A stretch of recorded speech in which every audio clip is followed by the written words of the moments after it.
West ಬೆಂಗಾಳಲ್ಲಿ Didi ಆಟನೇ ನಡೆದಿಲ್ಲ. Actually ಮೋದಿಯವರ ಅಲೆಯಲ್ಲಿ ದೀದಿಯವರು ಯಾಕೋ ಮಂಕಾಗ್ಬಿಟ್ಟಿದ್ದಾರೆ.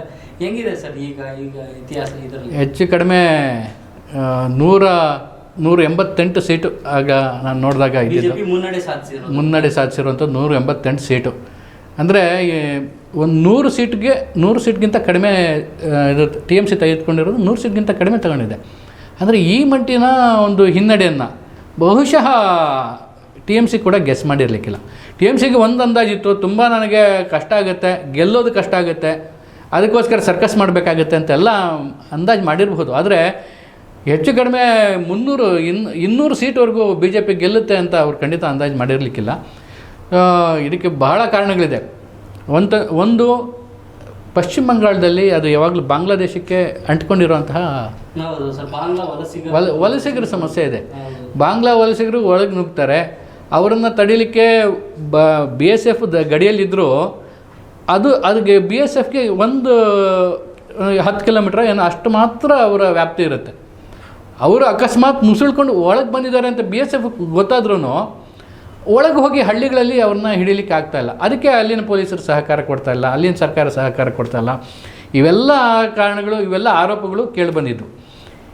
ಸೊ ಇದರಲ್ಲಿ ಸತ್ಯಾಂಶನೂ ಇತ್ತು. ಸೊ ಜನಗಳಿಗೆ ಅದೊಂದು ಕಾರಣ. ಎರಡನೇದು ಈ ದೀದಿ ಆಡಳಿತದಲ್ಲಿ 3 ಅವಧಿಗೆ ಅವರು ಅಧಿಕಾರ ಚಲಾಯಿಸಿದರು. 15 ವರ್ಷ ಸತತವಾಗಿ 2011ರ ಚುನಾವಣೆಯಿಂದ ಅವರು ಗೆದ್ದಿದ್ದು, ಮೊದಲನೇ ಬಾರಿ ಗೆದ್ದಿದ್ದು. ಆವಾಗಲಿಂದ ಸತತವಾಗಿ ಆಡಳಿತ ಮಾಡಿದ್ದಾರೆ. ಆಡಳಿತ ವಿರೋಧಿ ಅಲೆ ದೊಡ್ಡ ಪ್ರಮಾಣದಲ್ಲಿತ್ತು. ನಿರುದ್ಯೋಗದ ಸಮಸ್ಯೆ ಕಾಡ್ತಾಯಿತ್ತು. ಉದ್ಯಮಗಳು ಅಲ್ಲಿಗೆ ಬರಲಿಕ್ಕೆ ಹಿಂದೇಟು ಹಾಕ್ತಾಯಿದ್ದು. ಉದ್ಯಮಗಳ ಹಿಂದೇಟ ಹಾಕಿದೆ ಅಂದರೆ ಅದರ ಅರ್ಥ ಅಲ್ಲಿ ನಿರುದ್ಯೋಗದ ಸಮಸ್ಯೆ ಇದೆ ಅಂತ ಅರ್ಥ. ಸಮಸ್ಯೆ ಹೆಚ್ಚಾಯಿತು. ಇವೆಲ್ಲದೂ ಒಂದು ಕಾರಣ. ಆದರೆ ಇನ್ನೊಂದು ಗಮನಿಸಬೇಕಾಗಿರೋಂಥ ಅಂಶ ಒಂದೇನಾಗುತ್ತೆ, ಬಾಂಗ್ಲಾದೇಶದಲ್ಲಿ ನಡೆದಂತಹ ಬೆಳವಣಿಗೆಗಳು ಇವತ್ತು BJPಗೆ ಬಹಳ ಪೂರಕವಾಗಿ ಅಲ್ಲಿ ಪರಿಣಮಿಸ್ತು ಅಂತ ಹೇಳಿದ್ರು. ಕಳೆದ ವರ್ಷ ಏನು ಬಾಂಗ್ಲಾದೇಶದಲ್ಲಿ ನಡೀತು, ಹಿಂದೂಗಳ ಮೇಲೆ ಹಲ್ಲೆ ನಡೀತು, 10 ಜನ ಅಲ್ಲಿ ಸತ್ತರು. ಅದು ಬಾಂಗ್ಲಾದೇಶಕ್ಕೆ ಬಹಳ ಪರಿಣಾಮ ಬೀರುತ್ತೆ. ಯಾಕಂದರೆ ಬಾಂಗ್ಲಾದೇಶ ಅಂದರೆ ಅದು ಪ್ರಾರಂಭದಿಂದ ಒಂದೇ ರಾಜ್ಯ ಆಗಿತ್ತು, ಬಂಗಾಳ. ದೇಶ ವಿಭಜನೆ ಸಮಯದಲ್ಲಿ ಅದು ಮುಸ್ಲಿಂ ಮೆಜಾರಿಟಿ ಇರೋಂಥ ಭಾಗ ಪೂರ್ವ ಬಂಗಾಳ ಆಯಿತು, ಬಾಂಗ್ಲಾದೇಶ ಆಯಿತು. ಈ ಕಡೆ ಭಾಗ ಪಶ್ಚಿಮ ಬಂಗಾಳ ಭಾರತದಲ್ಲಿ ಉಳ್ಕೊಳ್ತು, ಹಿಂದೂ ಮೆಜಾರಿಟಿ ಭಾಗ. ಇದನ್ನು ಬ್ರಿಟಿಷರು ಹೊಡೆಯಲಿಕ್ಕೆ ಪ್ರಯತ್ನ ಪಟ್ಟಿದ್ರು, ಆಗಿರಲಿಲ್ಲ. ಬಂಗಾಳ ಅನ್ನೋಂಥದ್ದು ಒಂದೇ ಆ್ಯಕ್ಚುಲಿ. ಎಲ್ಲ ಇವರಲ್ಲೂ ಬಂಗಾಳದ ರಾಜ್ಯದ ಬಗ್ಗೆ, ಬಂಗಾಳ ಭಾಷೆ ಬಗ್ಗೆ ಅವ್ರಿಗೆ ಒಂದು ಪ್ರೀತಿ ಇದೆ. ಆದರೆ ಅದರಲ್ಲೇ ಡಿವೈಡ್ ಆಗಿದೆ. ಒಂದು ಮುಸ್ಲಿಂ ಮೆಜಾರಿಟಿ ಬಂಗಾಳಿಗಳು, ಹಿಂದೂ ಮೆಜಾರಿಟಿ ಬಂಗಾಳಿಗಳು.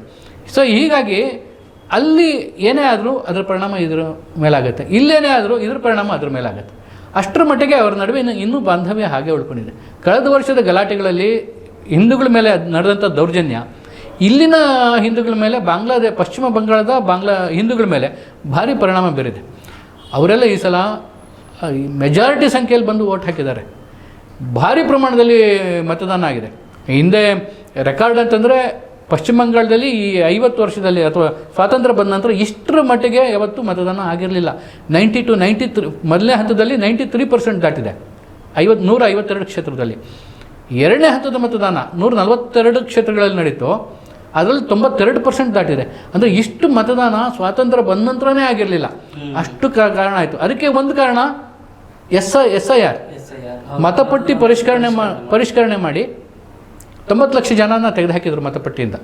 ಅದರಲ್ಲಿ ಸತ್ತಿರೋರು ಹೆಸರಿತ್ತು, ವಲಸಿಗರೋ ಅಥವಾ ಬೇರೆ ಕಡೆಗೆ ಹೋಗಿರೋರು, ಶಾಶ್ವತವಾಗಿ ಹೋಗಿರೋರು, ಇಂಥ ಎಲ್ಲರ ಹೆಸರುಗಳನ್ನು, ಆಮೇಲೆ ಡಬಲ್ ಎಂಟ್ರಿ ಆಗಿರುವಂಥದ್ದು, ಇಂಥವ್ರನ್ನೆಲ್ಲ ತೆಗೆದುಹಾಕಿದ್ರು.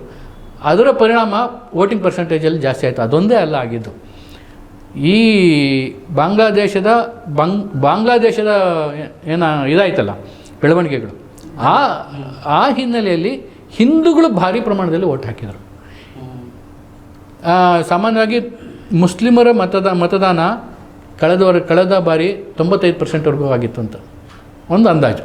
ಅದು ಈ ಬಾರಿ 90%ವರೆಗೂ ಆಗಿರ್ಬೋದು. ಅಂದರೆ 5%, ಅಂದರೆ 100% ಆಗಿರ್ಬೋದು. ಅಂದರೆ 5% ಹೆಚ್ಚಳ ಆಗಿರ್ಬೋದು. ಆದರೆ ಕಳೆದ ಸಲ 70-72% ಮತದಾನ ಮಾಡಿದ್ರಲ್ಲ ಹಿಂದೂಗಳು, ಅವರು ಕೂಡ ಈ ಸಲ 90% ವೋಟ್ ಮಾಡಿದ್ದಾರೆ. ಅಂದರೆ ಹಿಂದೂಗಳ ವೋಟಿಂಗಲ್ಲಿ 20% ಜಾಸ್ತಿ ಆಗಿದೆ. ಬಿಜೆಪಿ ಪ್ಲಸ್ ಆಗಲೇಬೇಕು. ಮುಸ್ಲಿಮರದ್ದು ಮ್ಯಾಕ್ಸಿಮಮ್ ಇತ್ತು ಕಳೆದ ಸಲನೇ, ಅದು ಇನ್ನೂ ಹೆಚ್ಚಾಗಲಿಕ್ಕೆ ಸಾಧ್ಯನೇ ಇಲ್ಲ, 100% ಮೇಲೆ ದಾಟ್ಲಿಕ್ಕೆ ಸಾಧ್ಯ ಇಲ್ಲ. ಆದರೆ ಹಿಂದೂಗಳು ತುಂಬ ಕಡಿಮೆ ವೋಟ್ ಮಾಡ್ತಾಯಿದ್ರು, ಅವರನ್ನ ನೀವು ಮತಗಟ್ಟೆಗೆ ಎಳ್ಕೊಂಬರ್ಲಿಕ್ಕೆ BJPಯವರು ಯಶಸ್ವಿ ಆದರು, ಸ್ಟ್ರಾಟಜಿ ವರ್ಕೌಟ್ ಆಗಿದೆ. ಸೊ ಬಂಗಾಳದ ಪ್ರತಿ ಚುನಾವಣಾ ಪ್ರಚಾರದಲ್ಲೂ ಮೋದಿ ಮತ್ತೆ ಅಮಿತ್ ಶಾ ಅವರ ಕಾನ್ಫಿಡೆನ್ಸ್ ಇದೆ ಅವರು ಕಾನ್ಫಿಡೆನ್ಸ್ ಇದ್ದಿದ್ದು. ಕಳೆದ 7 ವರ್ಷಗಳಿಂದ 10 ವರ್ಷಗಳಿಂದ ಬಂಗಾಳದಲ್ಲಿ BJP ಆಡಳಿತಕ್ಕೆ ಬರುತ್ತೆ ಅಂತ ಕಲ್ಪನೆ ಕೂಡ ಮಾಡ್ಕೊಳ್ಳಿಕ್ಕೆ ಸಾಧ್ಯ ಆಗಲಿಲ್ಲ. ಇವರು 7 ವರ್ಷದಲ್ಲಿ ಯಾವ ಥರದ ನೆಲೆಯನ್ನು ಕಟ್ಟಿದ್ರು, ತಮ್ಮ ಭದ್ರಕೋಟೆಯಾಗಿ ಮಾಡ್ಕೊಂಡಿದ್ದಾರೆ ಈಗ ಅಂತಂದರೆ, ಒಂದೊಂದೇ ಚುನಾವಣೆಯಲ್ಲಿ ಅವರು ಇದನ್ನು ಮಾಡಿಕೊಂಡ್ರು. ಬೇರೆ ಎಲ್ಲ ರಾಜ್ಯಗಳಲ್ಲಿ ಏನಾಯಿತು ಅಂತಂದರೆ BJP ಫಸ್ಟ್ ನಗರನ ಆಕ್ಯುಪೈ ಮಾಡ್ಕೊಳ್ತಾ ಇತ್ತು, ನಗರದಲ್ಲಿ ತಮ್ಮ ಬೇಸನ್ನು ಬೆಳೆಸ್ಕೊಳ್ತಾ ಇತ್ತು. ಕರ್ನಾಟಕದಲ್ಲೂ ಹಾಗೆ ನಗರದಲ್ಲಿ ಬೆಳೆಸ್ಕೊಂಡು ಆಮೇಲೆ ಹಳ್ಳಿಗಳಿಗೆ ಹರ್ಕೊಂಡು ಹೋಯಿತು. ಆದರೆ ಬಂಗಾಳ ಮಾತ್ರ ಉಲ್ಟಾ, ಅಲ್ಲಿ ಫಸ್ಟ್ ಗ್ರಾಮೀಣ ಪ್ರದೇಶದಲ್ಲಿ ತನ್ನ ನೆಲೆಯನ್ನು ಕಟ್ಕೊಳ್ತು.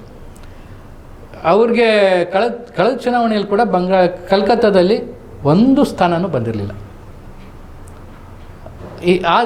ಕಳೆದ 2024 ಲೋಕಸಭಾ ಚುನಾವಣೆಯಲ್ಲಿ ಕಲ್ಕತ್ತಾದಲ್ಲಿ ಒಂದು ವಿಧಾನಸಭಾ ಕ್ಷೇತ್ರದಲ್ಲಿ ಅದು ಜಾಸ್ತಿ ಮತವನ್ನು ಪಡ್ಕೊಂಡಿತ್ತು ಅಷ್ಟೇ. ಆದರೆ ಈ ಸಲ ಬಹುತೇಕ ಕ್ಷೇತ್ರಗಳು, ಕಲ್ಕತ್ತಾ ನಗರದ ಬಹುತೇಕ ಕ್ಷೇತ್ರಗಳಲ್ಲಿ BJPಗಿದ್ದಿದೆ. ಅಂದರೆ ಹಳ್ಳಿಯಿಂದ ಬಂದು ಆ ನಗರನ ಆಕ್ಯುಪೈ ಮಾಡ್ಕೊಂಡಿದ್ದು ಬಹುಶಃ ಪಶ್ಚಿಮ ಬಂಗಾಳದಲ್ಲೇ.